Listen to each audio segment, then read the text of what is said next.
My parents chose my brother, then found out he'd stolen their fortune. Before we begin the story, make sure to subscribe to our channel and never miss more incredible stories every day. My parents were crying at my door at 2 a.m., begging me to help Daniel. My perfect brother, the one they always chose over me, had finally gone too far. I should start with who I am. My name's Evan. I'm 30 years old, and I work as an EMT. It's not glamorous, and it doesn't pay six figures, but I save lives. I've always believed that counted for something. Unfortunately, in my parents' eyes, it never did. Growing up, everything revolved around Daniel. He was the golden child, captain of the football team, smooth talker, always destined for greatness. I was just me. I studied hard, got decent grades, and tried not to rock the boat. But no matter what I did, I was always second place in my own family. Mom and Dad used to say, "Daniel's going places, Evan. You should be proud to be his brother." What they meant was, why can't you be more like him? When Daniel graduated, they paid for his business degree, bought him a new car, and even helped him invest in a startup. Meanwhile, I scraped together tuition through scholarships and part-time jobs. I never complained. I figured fairness wasn't part of our family equation. But when my parents showed up at my door that night, their faces gray with panic, I knew something was horribly wrong. Dad's voice cracked when he said, "Evan, your brother made a mistake. A big one. We need your help." I wanted to slam the door in their faces. For years, they'd ignored me, dismissed me, chosen Daniel over me again and again. And now they wanted my help? Something in me snapped awake. I asked the question I never thought I'd say out loud. What did Daniel do this time? And why are you both so scared? Their silence told me everything. My golden brother wasn't just in trouble. He had stolen something big, and I was about to discover just how deep his betrayal ran. Cliffhanger sentence. The first clue came in the form of a bank notice shoved into my hand. The paper trembled in my hands as I read the bold black letters. Final notice of default. It was addressed to my parents' house, the very home they'd poured their lives into. The amount owed was staggering, well into six figures. I looked up, my throat tight. "Is this real?" I asked, holding the letter toward them. Mom pressed her lips together, refusing to meet my eyes. Dad shifted in place like a guilty teenager. "Daniel just made some bad investments," Dad muttered. "It's not as bad as it looks." Not as bad as it looks? Their home was on the line, and my brother's fingerprints were all over it. I felt the old resentment flare hot in my chest. For years, they'd praised him while cutting me down, but now, standing in my tiny apartment, they wanted me to believe this wasn't serious. I thought back to our childhood. Daniel had always gotten away with everything, wrecking Dad's car, skipping classes, blowing through allowance money. And every time, Mom would say, "Boys will be boys. Don't be jealous, Evan." Meanwhile, if I came home 5 minutes late from my shift at the grocery store, Dad would ground me for a week. Daniel was their dream child. I was the reminder of everything they considered ordinary. But ordinary doesn't get you thrown out of your own home. Ordinary doesn't gamble away a fortune. "Why are you here?" I asked flatly. Dad swallowed. "You're steady, responsible. Maybe you could lend him something. Help him out until things stabilize." I laughed, bitter and sharp. I could barely cover my own rent, and they wanted me to bail out Daniel? "You've got to be kidding me." Mom finally looked at me, her eyes brimming. "Evan, he's your brother. Family comes first." Family. That word had always been conditional in our house. Family meant covering for Daniel, excusing Daniel, sacrificing for Daniel. But what about me? Did I ever count? I folded the paper slowly, fighting the urge to rip it in half. Something deep inside told me this was just the beginning. Daniel hadn't just made bad investments. This was bigger, and if I wanted the truth, I'd have to dig into his perfect little empire myself. Cliffhanger sentence. I didn't realize the first person to warn me wouldn't be Daniel. The warning didn't come from Daniel. It came from Aunt May. She called me the next morning, her voice low and urgent. "Evan, I heard your parents came to see you," she said. "Don't get pulled into this mess. Daniel's in deeper than you think." I leaned against my kitchen counter, the bank notice still lying there like a loaded gun. "How deep?" She sighed. "I've seen letters. Debt collectors. There was even a man who came to the house last week, demanding repayment. Your parents brushed it off, but it rattled them." My stomach twisted. "And Daniel?" "Still strutting around like nothing's wrong," she said sharply. Your father covers for him. Your mother prays it'll all work out. But Evan, she paused, her voice softening. This time, he's not just gambling with their money. He's gambling with their lives. I closed my eyes. Aunt May had always been the one person in the family who saw through Daniel's charm. When I was a kid, she'd whisper encouragement after Dad's lectures, telling me that being steady wasn't a flaw. But hearing her confirm my fears now made my pulse quicken. That night, I drove to my parents' house. The mansion loomed in the dark, its lights glowing like a lie, bright, polished, but hollow inside. Mom greeted me with a brittle smile, while Dad avoided my gaze. "Where's Daniel?" I asked. "In his office," Dad muttered. "Working on solutions." I almost laughed. Solutions? Daniel never worked on anything except his next scheme. I walked down the hall, past framed photos of his so-called achievements, trophies, graduation, the ribbon cutting of his failed startup. My pictures were buried in an old album somewhere, probably collecting dust. When I reached the door, I heard him on the phone. His voice was slick, confident, but the words made my blood run cold. "Relax, I'll have the cash wired by Friday. They'll never know where it came from." I froze, my hand on the doorknob. They'll never know. Who was they? And where was he getting cash he didn't have? I pushed the door open, and Daniel spun around, his face pale for a second before twisting into a smirk. "Eavesdropping, little brother," he drawled. "Not very noble of you." Cliffhanger sentence. His smirk faded when I held up the foreclosure notice between us. Daniel's smirk faltered when his eyes fell on the foreclosure notice in my hand. For once, the golden boy didn't have a ready quip. He reached for the paper, but I pulled it back. "So this is your idea of a solution?" I asked, my voice steady, though my pulse hammered. "Bleeding them dry until the house gets ripped out from under them?" He chuckled, but it sounded forced. "You don't understand business, Evan.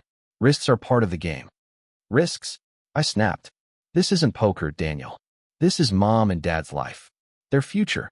You're gambling with everything they've worked for." His jaw tightened, and that old arrogance flared.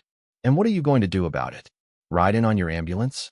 Flash your EMT badge at the bank?" The insult stung, but it was nothing I hadn't heard before. Still, this time, I refused to flinch. I stepped closer.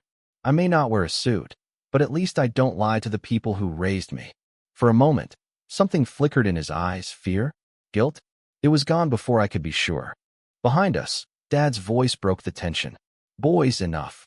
He looked older than I remembered, his shoulders hunched. "Evan, your brother's handling it. We just need to give him time." Time. That was their answer. They were drowning, and they wanted to hand the rope back to the man who tied the knot. I turned to Mom. "Do you even hear yourselves? You're defending him while your house is days from being repossessed." Her eyes filled with tears. "He promised he'd fix it, Evan. He always finds a way." I almost laughed. Daniel had been finding a way since he was 16, usually at someone else's expense. I shook my head. "If you won't face the truth, then I'll find it myself." Daniel's smirk returned, cruel and sharp. "Careful, little brother.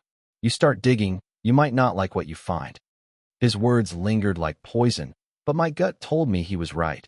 Not because I'd regret exposing him, but because the secrets buried here went deeper than even I imagined. The man in the black suit stood outside my apartment door like he'd been waiting all night. His posture was rigid, his expression unreadable. For a moment, I thought he was a cop, but when he pulled a leather folder from under his arm, I knew this was something else. "Evan Miller?" he asked. "Yes," I replied cautiously. He opened the folder and handed me a document. "I represent a client who's trying to recover a substantial debt owed by your brother, Daniel." I scanned the page. It wasn't just one debt. It was a series of promissory notes, loans, and guarantees, all signed by Daniel. The total ran into the millions. My stomach dropped. "You've got the wrong Miller," I said. "I don't have anything to do with this." The man's eyes were cold. "Maybe not directly, but your parents co-signed 2 of these loans. If Daniel defaults, the bank will come after them, and by extension, any family assets." I clenched my fists. And how exactly did he convince them to do that? The man gave a humorless smile. "The same way he convinces everyone. Promises.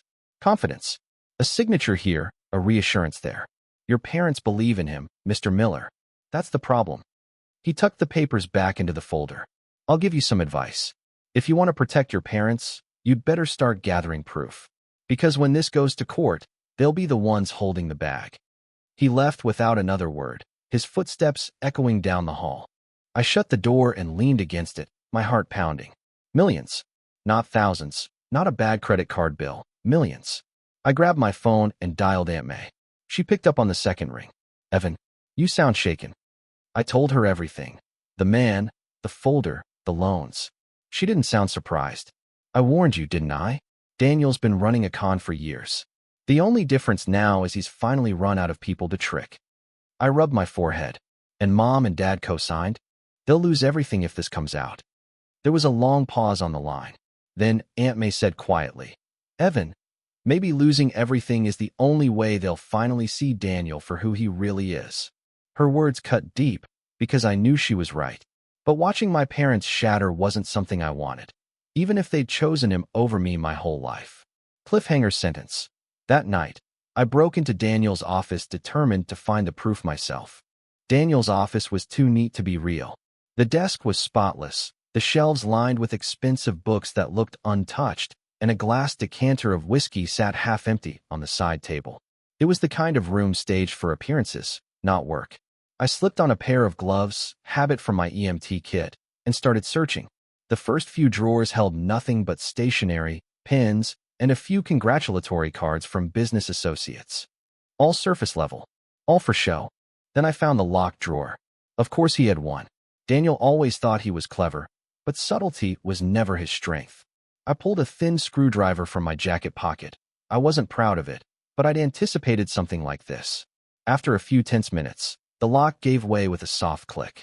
Inside were folders, dozens of them, each labeled with dates and names I didn't recognize. I flipped one open and froze. Loan agreements, wire transfers, names of offshore accounts.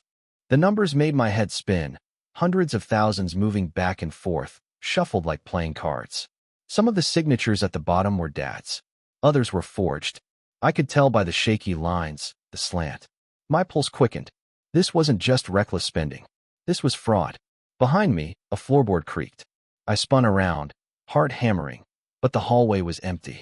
I forced myself to breathe. Paranoia wouldn't help now. I turned back to the drawer and dug deeper. That's when I found the burner phone. It was tucked beneath a pile of contracts, its black screen cracked, but when I pressed the power button, it buzzed to life. Dozens of messages lit up the screen. Where is the money? Friday, or we go to the police. You promised protection. Deliver, or you're done. My hands shook. Whoever Daniel was dealing with, they weren't just lenders, they sounded dangerous. I copied as much as I could with my phone camera, stuffing documents back into place. As I closed the drawer, headlights flared across the window.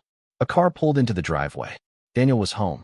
I shoved the burner phone into my pocket, killed the lights, and slipped toward the back door. Every nerve in my body screamed that if he caught me here, this would end badly. Cliffhanger sentence. My hand was on the doorknob when his voice echoed down the hall. My office looks different tonight. Daniel's voice floated down the hall, smooth but edged with suspicion. Almost like someone's been snooping. I froze, hand still gripping the back door handle. He was closer than I thought. His footsteps measured, deliberate. I shoved the burner phone deeper into my pocket and forced myself to breathe evenly. Evan. His tone turned mocking. Don't tell me you've finally developed an interest in my work.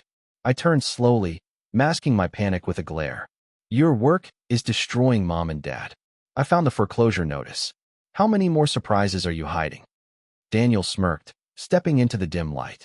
His shirt was unbuttoned at the collar, his tie loose, like he'd just walked out of a bar deal. You think you've got it all figured out? Please. This is business. Sometimes you play hard, sometimes you lose. But I'll win it back. Win it back. I scoffed. You're juggling debts with fake signatures and offshore accounts. I saw the paperwork, Daniel. I know what you're doing.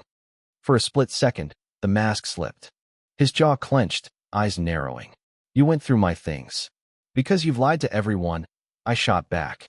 Mom and Dad are one step from losing everything, and you're still pretending you're some hotshot investor. He closed the distance between us, lowering his voice. Careful, little brother. You have no idea who you're dealing with. You think those papers scare you? The people I owe don't just send letters. They break bones. The threat hung heavy in the air. My heart pounded, but I refused to step back. Then tell me the truth. How much did you steal? Daniel's laugh was hollow. Stolen? No, I borrowed. Big difference.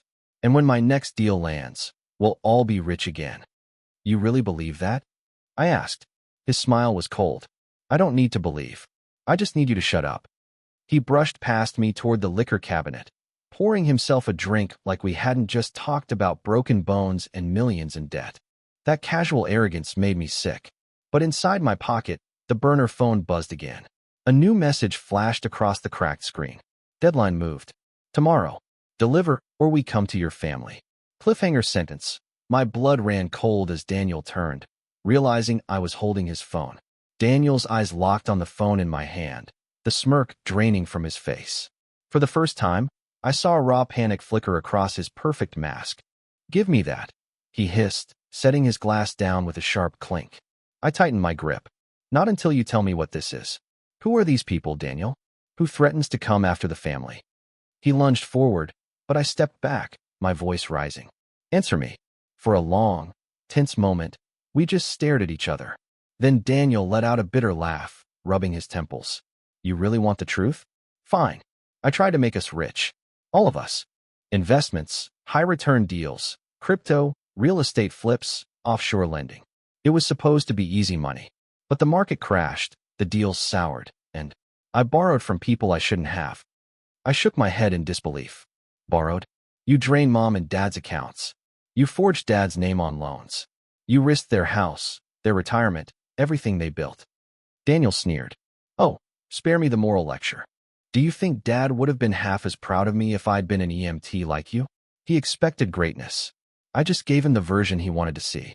His words cut deep, not because they weren't true, but because they echoed the very resentment I'd carried for years. Our parents had built Daniel into this monster, feeding his ego until he believed he could do no wrong. I held up the phone. And now the bill is due. These people aren't banks, are they? They're criminals. Daniel's silence was all the answer I needed. Tomorrow, I whispered, reading the text again. They're coming tomorrow. He snatched the phone from my hand, fury blazing in his eyes. Stay out of this, Evan. You think you're the hero, but you'll just get yourself killed. I stepped closer, my voice low but firm. If you drag Mom and Dad down with you, I'll make sure the police know everything. Every forged signature, every offshore account, every name in those files. For the first time, Daniel looked cornered. And cornered men made mistakes. Cliffhanger sentence. The next day, I found my parents packing suitcases under Daniel's instructions. When I walked into my parents' house the next morning, I nearly tripped over 2 half-zipped suitcases in the foyer. Clothes were spilling out, shoes tossed in a heap, Mom's jewelry box perched precariously on top. What's going on? I demanded. Mom looked up from the hallway, her face pale but determined. Daniel said we need to leave town for a little while, just until things calm down. Calm down, I snapped.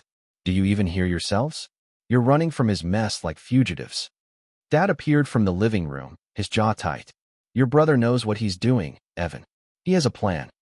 I laughed bitterly. A plan? His last plan drained your accounts and signed your names onto loans you can't repay. What's next? Fake passports. Enough, Dad barked. You've always resented Daniel. But this is just cruelty. He's trying to protect us. Protect them? I bit back the scream clawing at my throat. How could they still not see? Daniel wasn't protecting them. He was using them as human shields. Aunt May appeared in the doorway behind me, her eyes sharp as knives. Margaret, Paul, think about what you're doing. Do you really believe Daniel can outrun debt collectors? Or worse? Mom's lips trembled. He promised it was temporary. Just a couple weeks. I took a step closer, my voice quieter now. I've seen the proof. Offshore accounts. Forged signatures. Criminals demanding money by tomorrow. You're not just running, you're painting targets on your backs. Dad shook his head, refusing to look at me. We've made our decision. Daniel will fix it. I looked at Aunt May. She gave the faintest nod. We both knew reasoning with them was useless. If Daniel told them to jump off a bridge, they'd probably ask how far down the water was. That night, back in my apartment, I spread out the photos I'd taken of Daniel's files. Contracts, wire transfers, threatening texts. My gut twisted, but my resolve hardened. If my parents wouldn't save themselves, then I'd have to do it for them. I needed someone who could verify what I had. and expose Daniel before it was too late. There was only one name that came to mind: Lawyer Carter. Cliffhanger sentence. The next morning, I walked into Carter's office carrying Daniel's burner phone. Lawyer Carter's office smelled of old books and strong coffee. He was a tall man in his 50s with silver hair, sharp eyes, and the kind of presence that made you sit straighter without realizing it. He studied the folder I'd laid out on his desk: printouts of contracts, photos of signatures, screenshots of threatening texts. When he finally looked up, his expression was grim. "Evan, this isn't just bad bookkeeping. This is fraud, forgery, and racketeering. Your brother has been laundering money through shell accounts. If these texts are real, he's tied to people who won't settle disputes in court." I swallowed hard. "So what happens if this blows up?"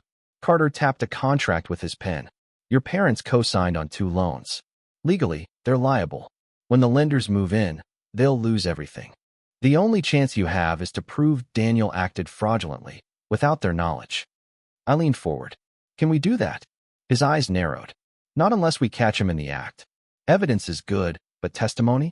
That's stronger. If we can confront him with all of this in front of your parents, maybe even in front of a bank officer, it could force the truth out." The thought of Daniel cornered made my pulse quicken. He'd lash out, I knew it. But maybe that was exactly what needed to happen. "I'll set up a meeting," Carter said. "You bring Daniel. Your parents need to be there. Let him explain himself with no place to run." The plan made sense, but I knew it wouldn't be easy. Daniel was slippery. He'd lie, charm, or intimidate his way out unless we hit him with everything at once. As I left Carter's office, my phone buzzed. A message from Mom. "Daniel says we're leaving tonight. Don't try to interfere." My chest tightened. He was accelerating his escape. If he got them out of town, we'd lose our only chance to stop him. I called Aunt May immediately. "We need to stall them. Keep them here another day." She sighed. "I'll do what I can, Evan. But Daniel's got his hooks in deep." I pressed the phone to my ear, whispering to myself more than her. "Then it's time to cut them out." Cliffhanger sentence. That evening, Daniel showed up at my apartment, rage burning in his eyes. Daniel stormed into my apartment without knocking, slamming the door so hard the frame rattled. His eyes burned, wild and bloodshot, like a man cornered. "You've been snooping," he spat, "poking your nose where it doesn't belong. Do you have any idea what you've done?" I forced myself to stay calm, even as adrenaline spiked through my veins. "I know exactly what I've done. I've seen the contracts, Daniel. The fake signatures. The threats on your phone. Mom and Dad are one step from bankruptcy because of you." His lips curled into a sneer. "Always the jealous little brother, aren't you? You couldn't stand that they loved me more. Now you're trying to play hero, but all you'll do is destroy them." I stepped closer, lowering my voice. "No, Daniel. You destroyed them. I'm just making sure they finally see it." For a flicker of a second, his mask cracked. His chest rose and fell quickly, rage simmering under the surface. But then he laughed, a cold, mirthless sound. "You think you can beat me? They'll never believe you. They never have. To them, you're the disappointment. I'm the golden child." "That's about to change," I said. "Tomorrow morning. We're meeting with a lawyer and a bank officer. Mom and Dad will be there. You're going to explain every single document in front of witnesses." Daniel's face blanched, but he recovered quickly. "I won't go." "You will," I said firmly. "Because if you don't, I'll take what I've got straight to the police. And they won't be nearly as forgiving as Mom and Dad." The silence between us was thick, broken only by the faint buzz of the city outside my window. Finally, Daniel shoved past me, muttering under his breath, "You'll regret this, Evan." When the door slammed shut behind him, my knees nearly buckled. I called Aunt May and explained everything. She didn't hesitate. "Good. Get the truth out in the open. But be ready, Daniel won't go down quietly." Her warning gnawed at me as I stared at the stack of evidence on my table. Tomorrow, the facade would finally crack. But if Daniel sensed he was truly cornered, I wasn't sure what he might do. Cliffhanger sentence. The next morning, Daniel walked into Carter's office with a gun under his jacket. Carter's office was quiet, too quiet, like the air itself was bracing for impact. My parents sat stiffly at the long oak table, Mom clutching her purse in her lap, Dad staring at the floor. Aunt May sat beside me, her hand resting lightly on mine, steadying me. Daniel strolled in 10 minutes late, as if he owned the place. His suit was pressed, his hair slicked back, and his grin wide. But I saw the tension in his jaw, the twitch of his fingers near his jacket pocket. He was hiding something. "Shall we begin?" Carter asked, his tone clipped. He spread out the documents I'd gathered: loan agreements, wire transfers, screenshots of threatening texts. "Mr. Miller, these all point to your direct involvement in fraud, forgery, and criminal debts." Mom gasped softly, her eyes darting to Daniel. "That can't be true." "Daniel?" Daniel leaned back in his chair, forcing a laugh. "This is ridiculous. Evan's been jealous of me his whole life, and now he's cooked up some fantasy to finally get attention." I slammed my palm against the table. "Fantasy? Dad, look at these signatures. Half of them are yours. Half are forged to look like yours. Daniel drained your accounts. He's been lying to you for years." Dad shook his head, torn between anger and confusion. "Son, tell me this isn't true." Daniel's smile faltered. "They were business deals. Calculated risks. Everyone does it." "Everyone doesn't get texts like these," Carter interrupted, sliding the phone across the table. The cracked screen glowed with the threatening messages. "Tomorrow, or we come for your family." Mom's hands trembled. "Daniel, who are these people?" The room fell silent. Daniel's mask was slipping fast. He sneered at me, eyes blazing.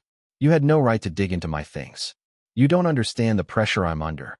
"Pressure?" I shot back. "You put Mom and Dad's names on debts to criminals. You forged their futures away just to look like a big shot." His chair screeched as he stood, towering over the table, fists clenched. "You think you've won, Evan? You think dragging me in here changes anything? They'll never see you as more than the failure you've always been." Carter's calm voice cut through the tension. "Mr. Miller, sit down. This meeting is being recorded. Any threats you make will be evidence." Daniel froze, his eyes flicking toward his jacket. My chest tightened. He hadn't realized until now. Carter was building a legal trap around him, and Daniel was cornered. Cliffhanger sentence. Daniel's hand twitched toward his jacket as Dad finally whispered, "Son, stop." The room went still when Dad's trembling voice cut through the tension. "Son, stop." For the first time in my life, Daniel actually hesitated. His hand hovered near his jacket, eyes darting between Dad, Mom, and me. He looked like a trapped animal, desperate, furious, and terrified all at once. "Don't do this," Mom whispered, tears streaking down her cheeks. "Please, Daniel. We can fix this. Just stop lying." Her plea only seemed to ignite him further. He slammed his fist against the table, sending papers scattering. "You think you know everything? You think you can judge me? I did this for all of you. To keep the house, to keep the lifestyle you love so much. Without me, you'd be nothing." Aunt May's voice rang out, sharp as a blade. "Without you, they'd still have their dignity, their peace, their future." Daniel's face twisted, the charming mask gone completely now. "Shut up, old woman." That was it, the moment the last veil fell. My parents flinched, seeing clearly what they had refused to admit for years. This wasn't the golden child they'd adored. This was a man who had built his throne on lies and stolen money. Carter stood, his voice steady. "Mr. Miller, this is over. I have enough evidence to bring charges. Every document, every forged signature, every message. You're finished." Daniel's eyes blazed as he turned to me. "You think you've won, Evan? You think they'll love you now? You're still nothing. Always the shadow, never the son they wanted." Something inside me snapped. I pushed back my chair, standing tall. Maybe I was never the son they wanted, but I was never the one who betrayed them either. The words hung heavy in the air. Mom's sobs grew louder, Dad's hands shook violently, and Daniel's breathing came in ragged bursts. Then, with a sudden motion, Daniel yanked open his jacket, not to reveal a gun, but to pull out a wad of documents, crumpled and stained. He threw them onto the table. "Here," he shouted. "Here's the proof. Yes, I forged signatures. Yes, I drained the accounts. But it was the only way to save us. Without me, you'd have lost it all years ago." The lie sounded hollow even as it left his lips. Cliffhanger sentence. Dad's face went pale as he whispered, "Daniel, you stole from your own mother." Dad's words landed like a hammer. "You stole from your own mother." The silence that followed was suffocating. Mom covered her mouth with a trembling hand, tears spilling freely. For the first time, she wasn't defending him. She looked at Daniel like he was a stranger. Daniel tried to recover, his voice cracking. "It wasn't like that. I was moving money around, making investments. It was supposed to come back. Double, triple even. I just needed time. Time. Dad's voice was hoarse, broken. You forged my name, Daniel. You drained your mother's savings. That isn't buying time. That's betrayal. Daniel's bravado crumbled. He pounded his fists on the table, shouting, I did it for you. Everything I did was for this family. For the legacy. Aunt May slammed her hand down, startling us all. Don't you dare twist this into some noble act. You didn't do it for them. You did it for yourself. For the ego they've been feeding since you were a boy. Mom sobbed harder, finally turning her face away from him. Dad's shoulders shook as he muttered, I raised a thief. Daniel staggered back, as if struck. For once, no words came to him. The golden mask was gone, leaving only a desperate man, stripped bare in front of the people who had worshipped him. Carter gathered the documents calmly. These will go to the authorities. You have two choices, Daniel. Cooperate now, or face the full consequences in court. Daniel's eyes darted wildly, then locked on me. Hatred burned there, raw and unfiltered. This is your fault, he spat. You've always wanted to ruin me. You couldn't stand being second, so you dragged me down. I met his glare, steady. No, Daniel. You ruined yourself. I just stopped you from taking them with you. For the first time in my life, my parents didn't look at me with disappointment. They looked at me with something new, regret, maybe even shame. But it wasn't vindication I felt. It was exhaustion. Years of being invisible, dismissed, sacrificed for Daniel's glory. It all weighed on me now. I realized I couldn't fix them. I could only fix myself. I turned to Carter. I'll cooperate. But after this, I'm done. I won't carry his mess anymore. Cliffhanger sentence. As I walked out, Mom's trembling voice followed me. Evan, please don't leave us too. Her voice stopped me in the doorway. Evan, please don't leave us too. For a moment, I stood frozen, my hand on the frame.